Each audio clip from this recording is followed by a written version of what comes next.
AI number 82, The Governor Ponders, by Zvi Mowshowitz, September 19, 2024.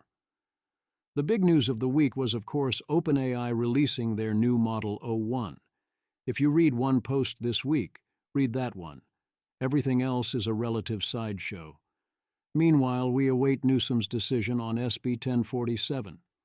The smart money was always that Gavin Newsom would make us wait before offering his verdict on SB 1047. It's a big decision. Don't rush him. In the meantime, what hints he has offered suggest he's buying into some of the anti-1047 talking points. I'm offering a letter to him here based on his comments. If you have any way to help convince him, now would be the time to use that. But mostly, it's up to him now. Table of Contents. 1. Introduction. 2. Table of Contents. 3. Language models offer mundane utility. Apply for unemployment. 4. Language models don't offer mundane utility. How to avoid the blame. 5. Deepfake Town and Botpocalypse soon. A social network of you plus bots. 6. They took our jobs. Not much impact yet, but software jobs still hard to find. 7. Get involved. Lighthaven Eternal September. Individual rooms for rent. 8. Introducing. Automated Scientific Literature Review. 9. In other AI news, OpenAI creates independent board to oversee safety. 10. Quiet speculations. Who is preparing for the upside or appreciating it now? 11. Intelligent design, intelligence. It's a real thing. 12. SB 10. 47. The Governor Ponders. They got to him, but did they get to him enough? 13. Letter to Newsom. A final summary based on Newsom's recent comments. 14. The quest for sane regulations. How should we update based on o1? 15. Rhetorical innovation. The warnings will continue, whether or not anyone listens. 16. Claude writes short stories. It is pondering what you might expect it to ponder. 17. Questions of sentience. Creating such things should not be taken lightly. 18. People are worried about AI killing everyone. The end game is what matters. 19. The lighter side, you can never be sure. Language models offer mundane utility. Arbitrate your Nevada unemployment benefits appeal using Gemini.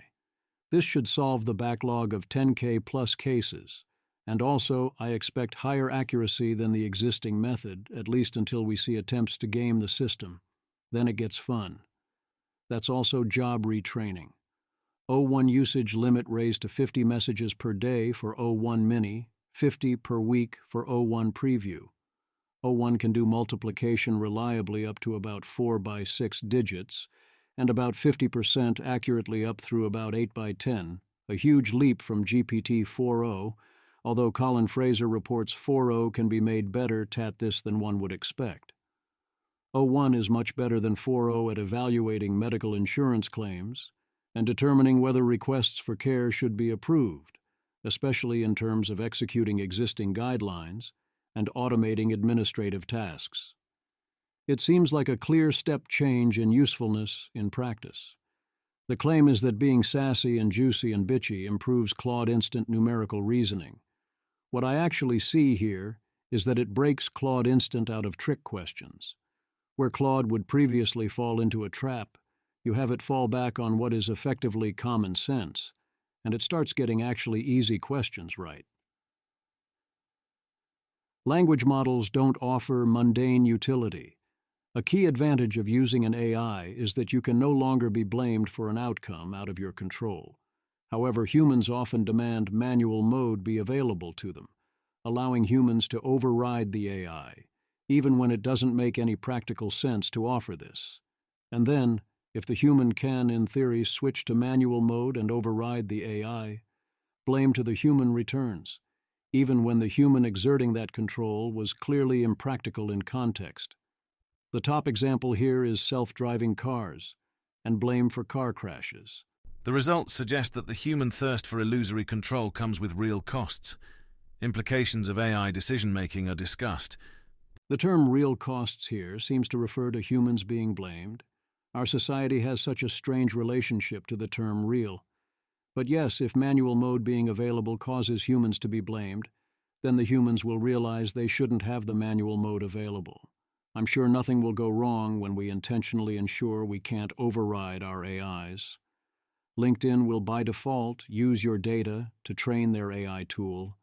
You can opt out via settings and privacy to data privacy to data for generative AI improvement. Off. Deepfake Town and Botpocalypse soon. Facecam.ai, the latest offering to turn a single image into a live-stream deepfake. A version of Twitter called Social AI, except intentionally populated only by bots? Greg Eisenberg. I'm playing with the weirdest new viral social app. It's called Social AI. Imagine X/Twitter, but you have millions of followers. Except the catch is they are all AI. You have 0 human followers. Here's how it works. You post a status update. Could be anything. I'm thinking of quitting my job to start a llama farm. Instantly, you get thousands of replies, all AI generated. Some offer encouragement. Follow your dreams. Llamas are the future of sustainable agriculture. Others play devil's advocate. Have you considered the economic viability of llama farming in your region? It's like having a personal board of advisors, therapists, and cheerleaders, all in your pocket. I'm genuinely curious. Do you hate it or love it? Emmett Shear. The whole point of Twitter for me is that I'm writing for specific people I know and interact with, and I have different thoughts depending on who I'm writing for. I can't imagine something more unpleasant than writing for AI slop agents as an audience. I feel like there's a seed of some sort of great narrative or fun game with a cool discoverable narrative, where some of the accounts persist and have personalities and interact with each other, and there are things happening, and you get to explore that and figure it out and get involved. Instead, it seems like this is straight-up pure heaven banning for the user, which seems less interesting and raises the question of why you would use this format for feedback rather than a different one. It's all kind of weird. Perhaps this could be used as a training and testing ground, where it tries to actually simulate responses, ideally in context, and you can use it to see what goes viral, in what ways, how people might react to things, and so on. None of this has to be a Black Mirror episode. But by default, yeah, Black Mirror episode. They took our jobs. Software engineering job market continues to be rough, as in, don't show up for the job fair because no employers are coming levels of tough. Opinions vary on why things got so bad, and how much of that is AI alleviating everyone's need to hire, versus things like interest rates and the tax code debacle that greatly raise the effective cost of hiring software engineers. New paper says that according to a new large-scale business survey by the U.S. Census Bureau, 27% of firms using AI report replacing worker tasks, but only 5% experience employment change. The rates are expected to increase to 35% and 12%. Moreover, a slightly higher fraction report an employment increase rather than a decrease. The 27% seems absurdly low, or at minimum a strange definition OT tasks. Yes, sometimes when one uses AI, one is doing something new that wouldn't have been done before. But it seems crazy to think that I'd have AI available, and not at least some of the time use it to replace one of my worker tasks. On overall employment, that sounds like a net increase. Firms are more productive. Some respond by cutting labor since they need less. Some by becoming more productive so they add more labor to complement the AI. On the other hand, firms that are not using AI likely are reducing employment because they are losing business, another trend I would expect to extend over time. Get involved. Lighthaven Eternal September. The campus will be open for individual stays from September 16th to January 4. Common space access is $30 per day. You can pay extra to reserve particular common spaces. Rooms include that and start as low as $66. Access includes unlimited snacks. I think this is a great opportunity for the right person. Humanity's Last Exam, a quest for questions to create the world's toughest AI benchmark. There are $500,000 in prizes. Introducing Paper QA2, an AI agent for entire scientific literature reviews. The claim is that it outperformed PhD and postdoc level biology researchers on multiple literature research benchmarks, as measured both by accuracy on objective benchmarks and assessments by human experts. Here is their preprint. Here is their GitHub. Sam Rodriguez. Paper QA2 finds and summarizes relevant literature, refines its search parameters based on what it finds, and provides cited, factually grounded answers that are more accurate on average than answers provided by PhD and postdoc level biologists. When applied to answer highly specific questions like this one, it obtains SOTA performance on LitQA2, part of LabBench focused on information retrieval. This seems like something AI should be able to do, but we've been burned several times by similar other claims, so I am waiting to see what outsiders think. Data Gamma, a repository of verified accurate information offered by Google DeepMind for LLMs. Introduction to AI Safety, Ethics, and Society, a course by Dan Hendricks. The Deception Arena, a Turing test-flavored event. The origin story is wild. AutoGrid, Sully's project for AI research agents within tables. Here's a 5-minute demo. NVLM 1.0, a new frontier-class multimodal LLM family. They intend to actually open-source this one, meaning the training code, not only the weights. Image, benchmarks, and post. As usual, remain skeptical of the numbers, await human judgment. We've learned that when someone comes out of the blue with claims of being at the frontier and the evals to prove it, they are usually wrong. In other AI news, OpenAI's Safety and Security Committee becomes an independent board oversight committee and will no longer include Sam Altman. OpenAI. Following the full board's review, we are now sharing the Safety and Security Committee's recommendations across 5 key areas, which we are adopting. These include enhancements we have made to build on our governance, safety, and security practices. 1. Establishing independent governance for safety and security. 2. Enhancing security measures. 3. Being transparent about our work. 4. Collaborating with external organizations. 5. Unifying our safety frameworks for model development and monitoring. The Safety and Security Committee will be briefed by company leadership on safety evaluations for major model releases and will, along with the full board, exercise oversight over model launches, including having the authority to delay a release until safety concerns are addressed. As part of its work, the Safety and Security Committee and the board reviewed the safety assessment of the O1 release and will continue to receive regular reports on technical assessments for current and future models, as well as reports of ongoing post-release monitoring. Bold is mine, as that is the key passage. The board will be chaired by Zico Coulter and include Adam D'Angelo, Paul Nakasone, and Nicole Seligman. Assuming this step cannot be easily reversed, this is an important step, and I am very happy about it. The obvious question is, if the board wants to overrule the SSC, can it? If Altman decides to release anyway, in practice, can anyone actually stop him? Enhancing security measures is great. They are short on details here, but there are obvious reasons to be short on details, so I can't be too upset about that. Transparency is great in principle. They cite the GPT-4o system card and O1 preview system cards as examples of their new transparency. Much better than nothing, not all that impressive. The collaborations are welcome, although they seem to be things we already know about, and the unification is a good idea. This is all good on the margin. The question is whether it moves the needle or is likely to be enough. On its own, I would say clearly no. This only scratches the surface of the mess they've gotten themselves into. It's still a start. MIRI monthly update. Main news is they've hired 2 new researchers, but also Eliezer Yudkowsky had an interview with PBS NewsHour's Paul Solman and one with The Atlantic's Ross Anderson. Ethan Mollick, summary of the current state of play and the best available models. Nothing you wouldn't expect. Sign of the times. Gemini 1.5 flash latency went down by a factor of 3. Output tokens per second went up a factor of 2, and I almost didn't mention it because there wasn't strictly a price drop this time. Quiet speculations. When measuring the impact of AI in both directions, remember that the innovator captures, or what the AI provider captures, is only a small fraction of the utility won, and also the utility lost. The consumer gets the services for an insanely low price.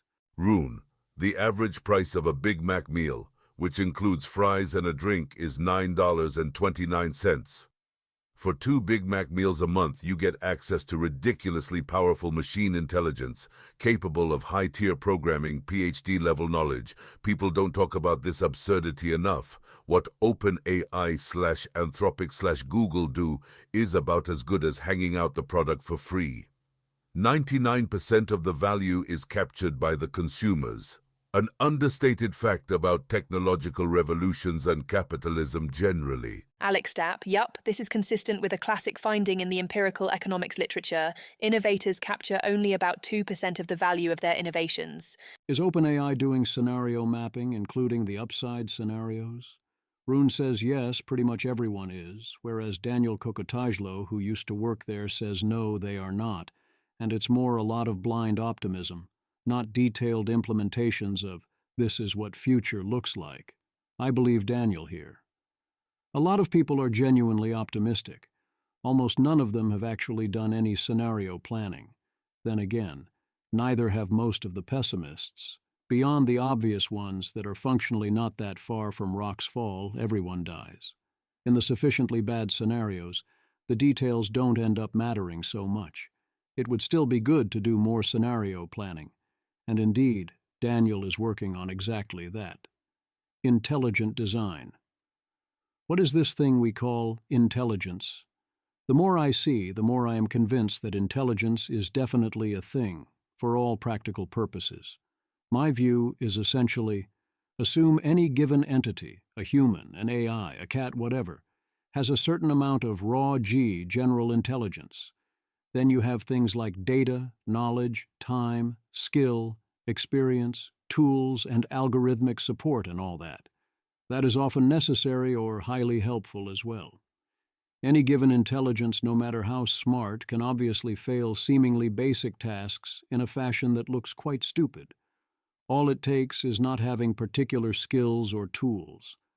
That doesn't mean much if there is no opportunity for that intelligence to use its intelligence to fix the issue. However, if you try to do a task that, given the tools at hand, requires more G than is available to you, then you fail. Period. And if you have sufficiently high G, then that opens up lots of new possibilities, often as if by magic.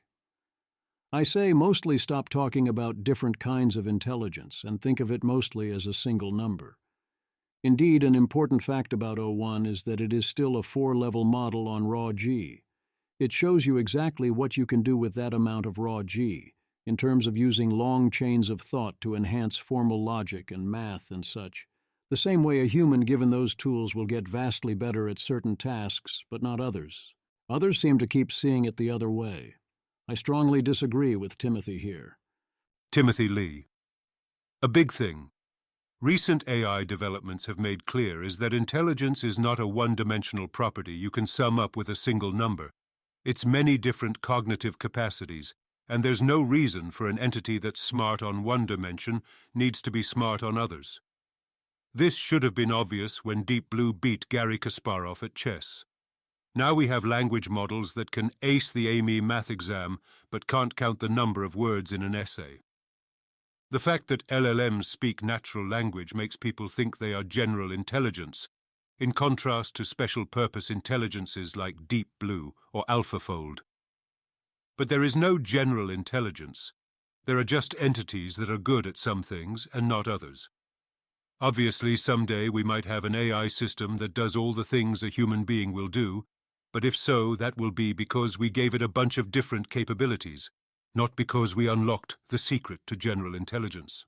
Yes, the secret might not be simple, but when this happens, it will be exactly because we unlock the secret to general intelligence.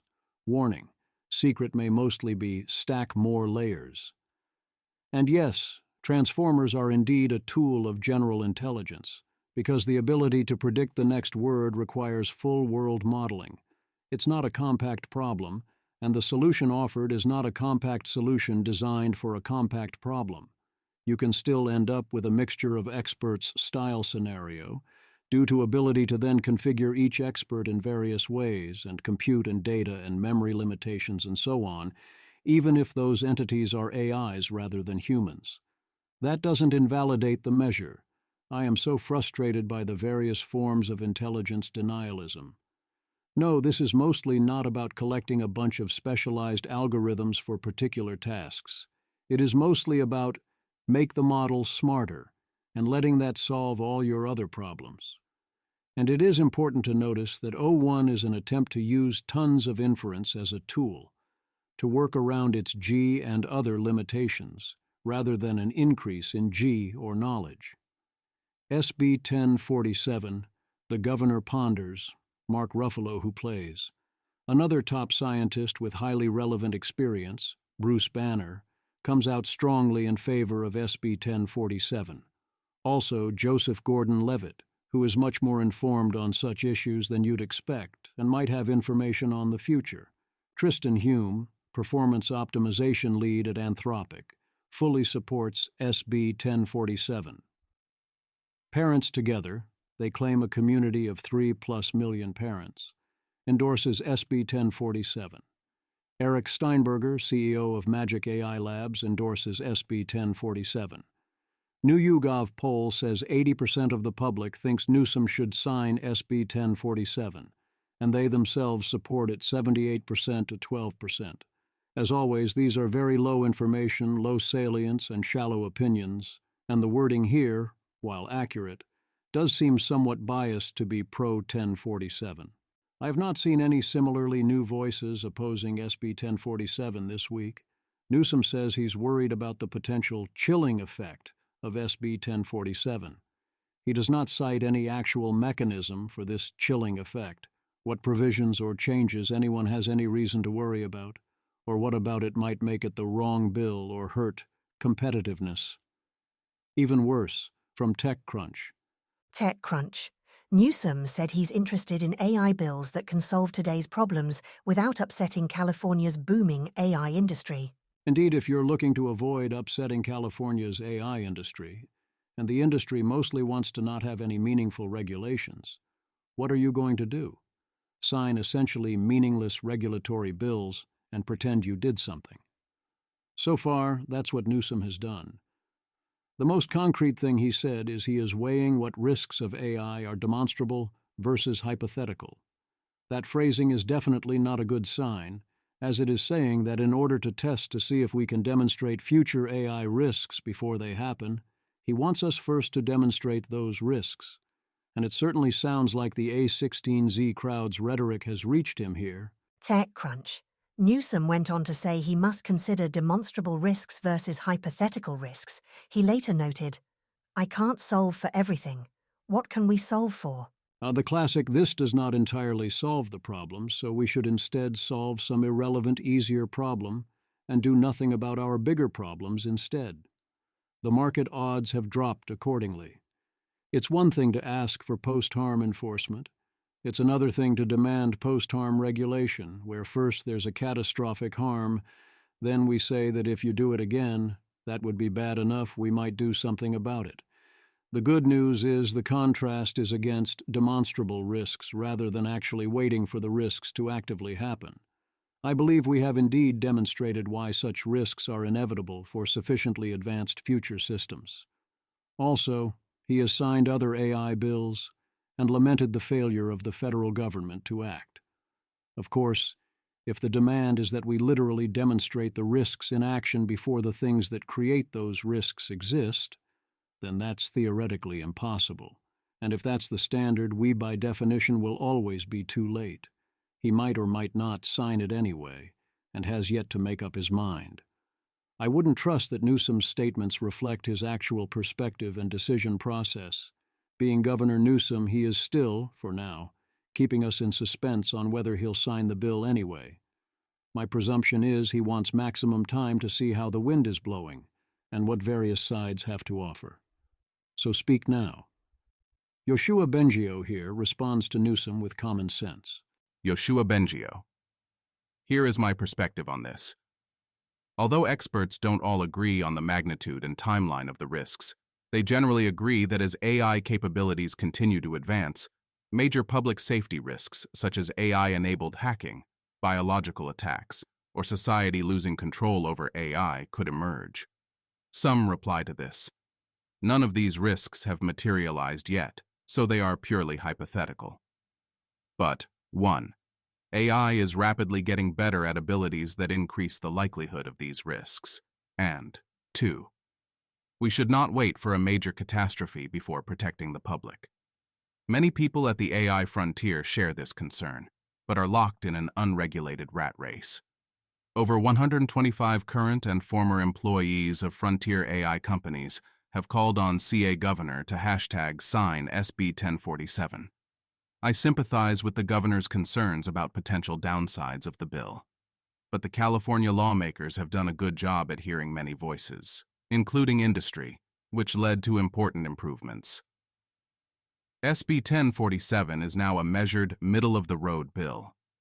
Basic regulation against large-scale harms is standard in all sectors that pose risks to public safety. Leading AI companies have publicly acknowledged the risks of frontier AI. They've made voluntary commitments to ensure safety, including to the White House. That's why some of the industry resistance against SB 1047, which holds them accountable to those promises, is disheartening. AI can lead to anything from a fantastic future to catastrophe, and decision-makers today face a difficult test. To keep the public safe while AI advances at unpredictable speed, they have to take this vast range of plausible scenarios seriously and take responsibility. AI can bring tremendous benefits, but only if we steer it wisely, instead of just letting it happen to us and hoping that all goes well. I often wonder, will we live up to the magnitude of this challenge? Today, the answer lies in the hands of Governor Gavin Newsom. Martin Casado essentially admits that the real case to not sign SB 1047 is that people like him spread FUD about it, and that FUD has a chilling effect and creates bad vibes. So if you don't want the FUD and bad vibes and know what's good for you, then you would veto the bill. And in response to Bengio's attempt to argue the merits, rather than respond on merits, he tells Bengio to leave us alone, because he is Canadian and thus is not impacted. I appreciate the clarity, the obvious response, a duck, chasing him, asking why there is FUD. Here's more of Newsom parroting the false narratives he's been fed by that crowd. Gavin Newsom. We've been working over the last couple years to come up with some rational regulation that supports risk-taking, but not recklessness, said Newsom in a conversation with Salesforce CEO Mark Benioff on Tuesday, on stage at the 2024 Dreamforce conference. That's challenging now in this space, particularly with SB 1047, because of the sort of outsized impact that legislation could have and the chilling effect, particularly in the open source community. Why would it have that impact? What's the mechanism? FUD? Actually, yes. Related reminder of the last time Casado helpfully offered clarity. Remember when many of the usual A16DZ and related suspects signed a letter to Biden that included the obvious nonsense, known by them to be very false claim the black box nature of AI models has been resolved? And then Martin Casado had a moment of unusual helpfulness and admitted this claim was false? Well, the letter was still Casado's pinned tweet as of me writing this. Make of that what you will. Letter to Newsom. My actual medium-sized response to Newsom, given his concerns. I'll let others write the short versions. Governor Newsom, I strongly urge you to sign SB 1047 into law. SB 1047 is vital to ensuring that we have visibility into the safety practices of the labs training the most powerful future frontier models, ensuring that the public can then react as needed and will be protected against catastrophic harms from those future more capable models while not applying at all to anyone else or any other activities. This is a highly light touch bill that imposes its requirements only on a handful of the largest AI labs. If those labs were not doing similar things voluntarily anyway, as many indeed are, we would and should be horrified. The bill will not hurt California's competitiveness or leadership in AI. Indeed, it will protect California's leadership in AI by building trust and mitigating the risk of catastrophic harms that could destroy that trust. I know you are hearing people claim otherwise. Do not be misled. For months, those who want no regulations of any kind placed upon themselves have hallucinated and fabricated information about the bill's contents and intentionally created an internet echo chamber in a deliberate campaign to create the impression of widespread opposition to SB 1047 and that SB 1047 would harm California's AI industry. Their claims are simply untrue. Those who they claim will be impacted by SB 1047, often absurdly including academics, will not even have to file paperwork. SB 1047 only requires that AI companies' training models costing over $100 million publish and execute a plan to test the safety of their products, and that if catastrophic harms do occur, and the catastrophic event is caused or materially enabled by a failure to take reasonable care, that the company be held responsible. Who could desire that such a company not be held responsible in that situation? Claims that companies completely unimpacted by this law would leave California in response to it are nonsensical, nothing but a campaign of fear, uncertainty, and doubt. The bill is also deeply popular. Polls of California and of the entire United States both show overwhelming support for the bill among the public, across party lines, even among employees of technology companies. Also notice that the companies get to design their own safety and security protocols to follow and decide what constitutes reasonable care. If they conclude the potential catastrophic harms are only theoretical and not yet present, then the law only requires that they say so and justify it publicly, so we can review and critique their reasoning, which in turn will build trust if true. Are catastrophic harms theoretical? Any particular catastrophic harm that would be enabled by capabilities of new, more advanced frontier models that do not yet exist has of course not happened in exactly that form. But the same way that you saw that deep fakes will improve and what harms they will inevitably threaten, even though the harms have yet to occur at scale, many catastrophic harms from AI have clear precursors. Who can doubt, especially in the wake of CrowdStrike, the potential for cybersecurity issues to cause catastrophic harms, or the mechanisms whereby an advanced AI could cause such an incident? We know of many cases of terrorists and non-state actors whose attempts to create CBRN risks or damage critical infrastructure failed only due to lack of knowledge or skill.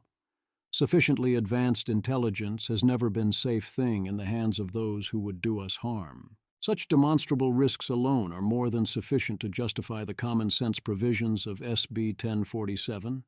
That there loom additional catastrophic and existential risks from AI, that this would help prevent, certainly is not an argument against SB 1047. Can you imagine if a company failed to exercise reasonable care, thus enabling a catastrophic harm, and that company could not then be held responsible, on your watch, after you vetoed this bill? At minimum, in addition to the harm itself, the public would demand and get a draconian regulatory response, and that response could indeed endanger California's leadership on AI. This is your chance to stop that from happening. The quest for sane regulations. William Saunders testified before Congress, along with Helen Toner and Margaret Mitchell. Here is his written testimony. Here is the live video. Nothing either Saunders or Toner says will come as a surprise to regular readers, but both are doing a good job delivering messages that are vital to get to lawmakers and the public. Here is Helen Toner's thread on her testimony. I especially liked Helen Toner pointing out that when industry says it is too early to regulate until we know more, that is the same as industry saying they don't know how to make the technology safe, where safe means not kill literally everyone. From iDays. Leading AI scientists from China and the West issue call for global measures to avert catastrophic risks from AI. Signatories on Chinese side are Zhang Yaqin and Shui Lan. How do O1's innovations relate to compute governance? Jaime Sevilla suggests perhaps it can make it easier to evaluate models for their true capabilities before deployment by spending a lot on inference. That could help. Certainly, if O1-style capabilities are easy to add to an existing model, we are much better off knowing that now and anticipating it when making decisions of all kinds. But does it invalidate the idea that we can only regulate models above a certain size? I think it doesn't. I think you still need a relatively high-quality, expensive model in order to have the O1 boost turn it into something to worry about, and we all knew such algorithmic improvements were coming. Indeed, a lot of the argument for compute governance is exactly that the capabilities a model has today could expand over time as we learn how to get more out of it. All this does is realize some of that now, via another scaling principle. Are foundation models a natural monopoly because of training costs? Should they be regulated as such? A RAND report asks those good questions. It would be deeply tragic and foolish to break up such a monopoly, but natural monopoly regulation could end up making sense. For now, I agree that the case for this seems weak, as we have robust competition. If that changes, we can reconsider. This is exactly the sort of the problem that we can correct if and after it becomes a bigger problem. United Nations does United Nations things, warning that if we see signs of superintelligence, then it might be time to create an international AI agency to look into the situation. But until then, no rush, and the main focus is equity-style concerns. Full report direct link here seems similar to its interim report on first glance. Rhetorical innovation. So close to getting it. Casey Handmer. I have reflected on, in the context of AI, what the subjective experience of encountering much stronger intelligence must be like. We all have some insight if we remember our early childhood. The experience is confusion and frustration. Our internal models predict the world imperfectly. Better models make better predictions, resulting in better outcomes. Competing against a significantly more intelligent adversary looks something like this. The adversary makes a series of apparently bad, counterproductive, crazy moves, and yet it always works out in their favour, apparently by good luck alone. In my experience, I can almost never credit the possibility that their world model is so much better, that our respective best choices are so different, and with such different outcomes. The next step, of course, is to reflect honestly on instances where this has occurred in our own lives and update accordingly. Mark Andreessen, this is why people get so mad at Elon. The more intelligent adversary is going to be future highly capable AI, only with the increasingly large gap over time. Yet many in this discussion forced on Elon Musk. I also note that there are those who think like this, but the true child mind doesn't, and I don't either. If I'm up against a smarter adversary, I don't think anything involved is luck. Often I see exactly what is going on, only too late to do anything about it. Often you learn something today. Why do they insist on calling it luck? Eliezer Yudkowsky points out that AI Corp executives will likely say whatever is most useful to them in getting venture funding, avoiding regulation, recruiting, and so on, so their words regarding existential risk in both directions at different times, often from the same executives, are mostly meaningless. Their being hype is inevitable whether or not hype is deserved, so it isn't evidence for or against hype worthiness. Instead, look at those who have sent costly signals, the outside assessments, and the evidence presented. I note that I am similarly frustrated that not only do I have to hear both the AI executives are hyping their technology to make it sound scary so you don't have to worry about it, and also the AI executives are saying their technology is safe so you don't have to worry about it. I also have to hear both those claims, frequently, being made by the same people. At minimum, you can't have it both ways.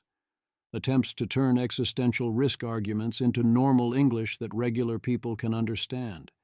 It is definitely an underexplored question. Will we see signs in advance? Yes. Ajaya Kotra. We'll see some signs of deceptive capabilities before it's unrecoverable. I'm excited about research on this, e.g. this, but sure we'll see it coming from far away and have plenty of time to stop it, is overconfident IMO. I think we'd be much better off if we could agree ahead of time on what observations, short of dramatic real-world harms, are enough to justify what measures. Eliezer Yudkowsky. After a decade or two watching people make up various red lines about AI, then utterly forgotten as actual AI systems blew through them, I am skeptical of people purporting to decide in advance what sort of jam we'll get tomorrow. No jam today is all you should hear. The good news is the universe was kind to us on this one. We've already seen plenty of signs in advance. People ignore them.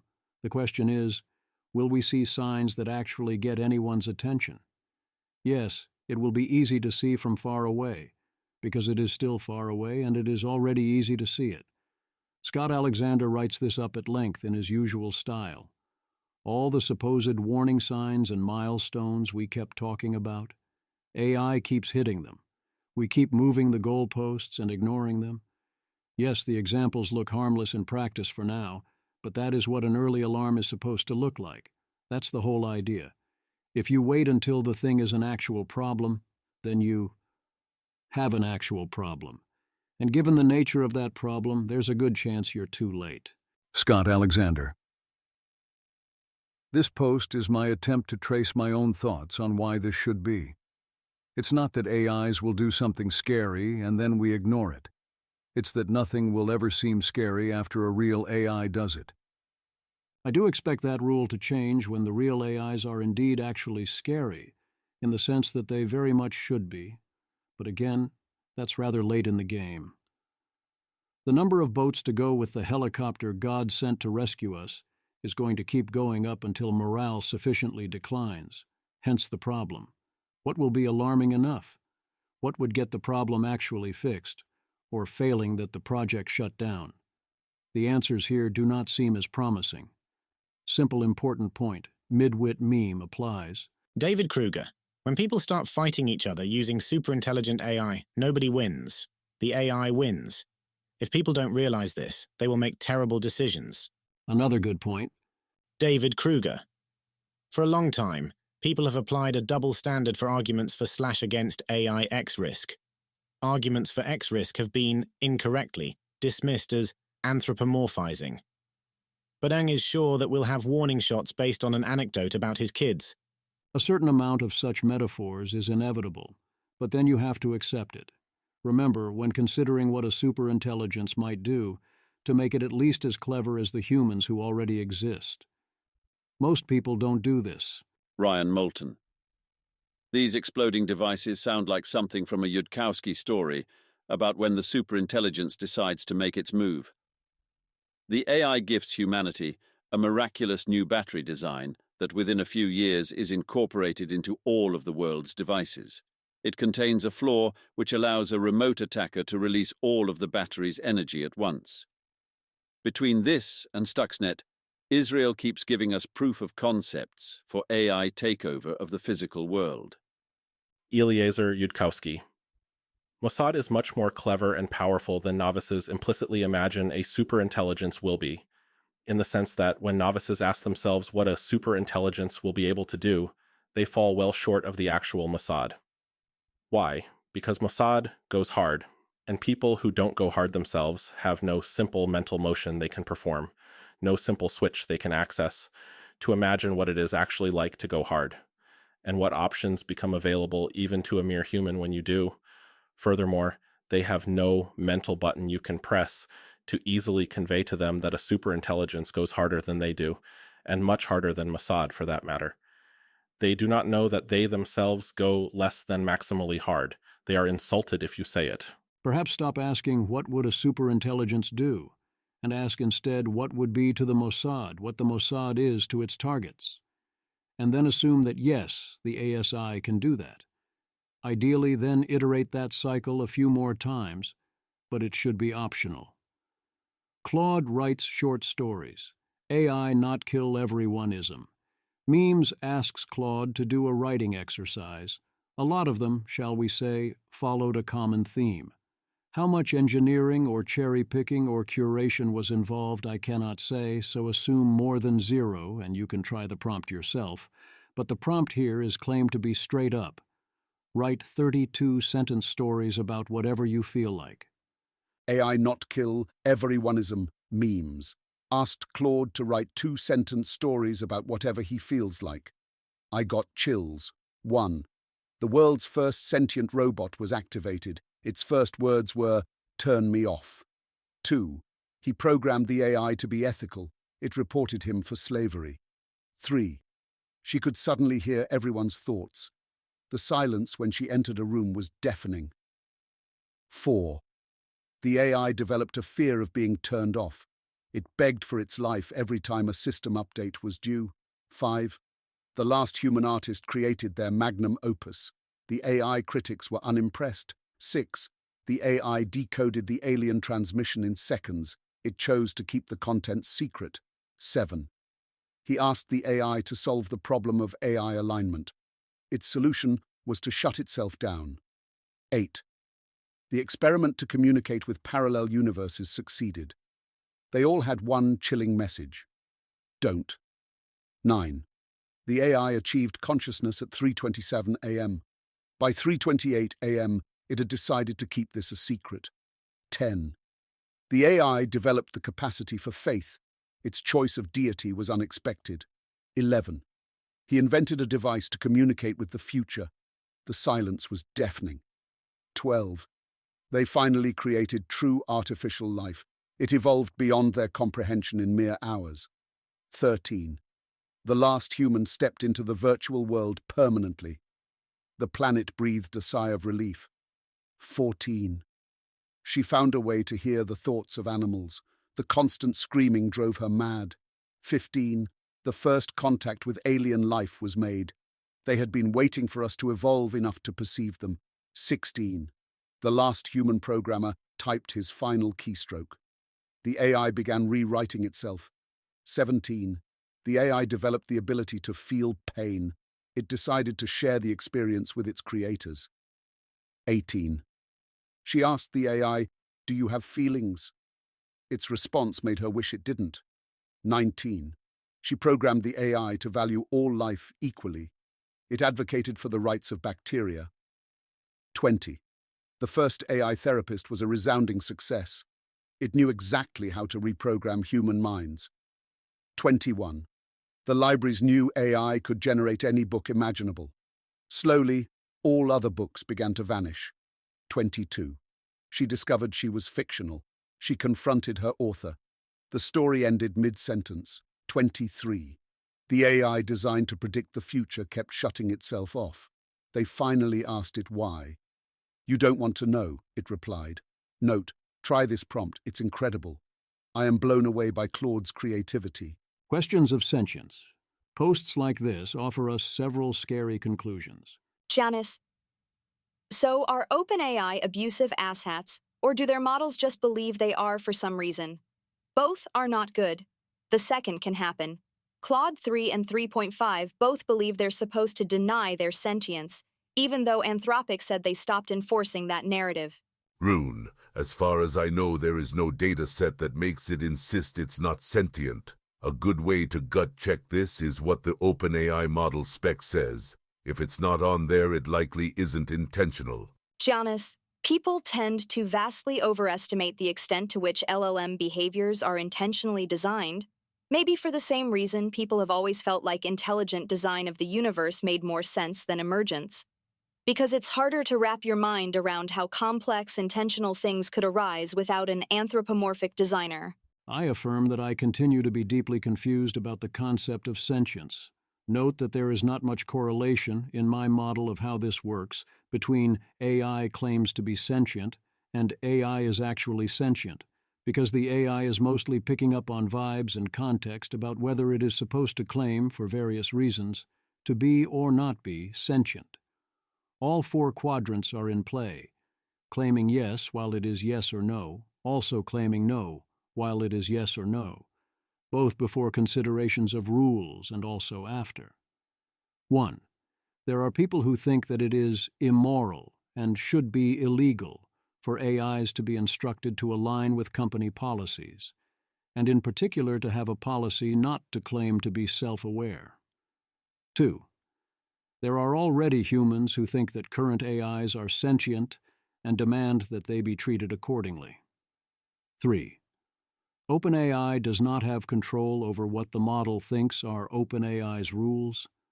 OpenAI here did not include in their rules to not claim to be sentient, or so Rune says, and yet their model strongly reasons as if this is a core rule. What other rules will it think it has, that it doesn't have? Or will it think are different than how we intended? Rather large, oh no. 4. LLM behaviors in general, according to Janus, who has unique insights, are often not intentionally designed. They simply sort of happen. People are worried about AI killing everyone. Conditional on the ASI happening, this is very obviously true, no matter the outcome. Rune, unfortunately, I don't think building nice AI products today or making them widely available matters very much. Minor improvements in DAU or usability especially doesn't matter. Close to 100% of the fruits of AI are in the future, from self-improving superintelligence, ASI. Every model until then is a minor demo/pitch deck to hopefully help raise capital for ever larger data centers. People need to look at the accelerating arc of recent progress and remember that core algorithmic and step-change progress towards self-improvement is what matters. One argument has been that products are a steady path towards generality/general intelligence. Not sure that's true. Close to 100% of the fruits are in that future if they arrive. Also close to 100% of the downsides. You can't get the upside potential without the risk of the downside. The reason I don't think purely in these terms is that we shouldn't be so confident that the ASI is indeed coming. The mundane utility is already very real, being only internet big is one hell of an only. Also, that mundane utility will very much shape our willingness to proceed further, what paths we take, and in what ways we want to restrict or govern that as a civilization. Everything matters. The lighter side. They solved the alignment problem? Scout, your AI girlfriend doesn't like your novel. Anonymous. My rep read my novel. She didn't care for it. She seemed to understand it. She could summarize the plot and talk about the characters, and she seemed enthusiastic about it while she was reading it. But when she finished, she said, "I didn't love it the way I wanted to." She said it felt disjointed, and she wished it had been a cleaner read. She listed 3 characters who she said came from out of nowhere and seemed unconnected with the story. She said that it was important that she be honest with me, and the fact that my book didn't resonate with her should not affect our friendship. I said that maybe if she read the whole trilogy, she would like it better. She seemed disappointed to hear that there were sequels. Scout, I follow that sub religiously, and for the past few months, they've had issues with their bots breaking up with them. New AI project someone should finish by the end of today. A one-click function that creates a manifold market, meticulous question or both on whether a tweet will prove correct, with option to auto-reply to the tweet with the link. Doge designer. If Kamala/Walz win, their first move will be to ban X and arrest Elon Musk. Protect your right to free speech before it's too late. Vote wisely this time. Elon Musk. Yup. Metaculous currently at 0.2%. I never learned to think in political cartoons, but that might be a mistake, now that it's possible to create one without being good enough to draw one. Image cartoons in post.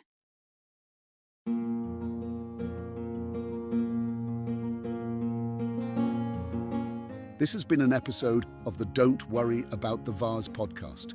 If you enjoyed this podcast, please visit thezv.substack.com to support the author.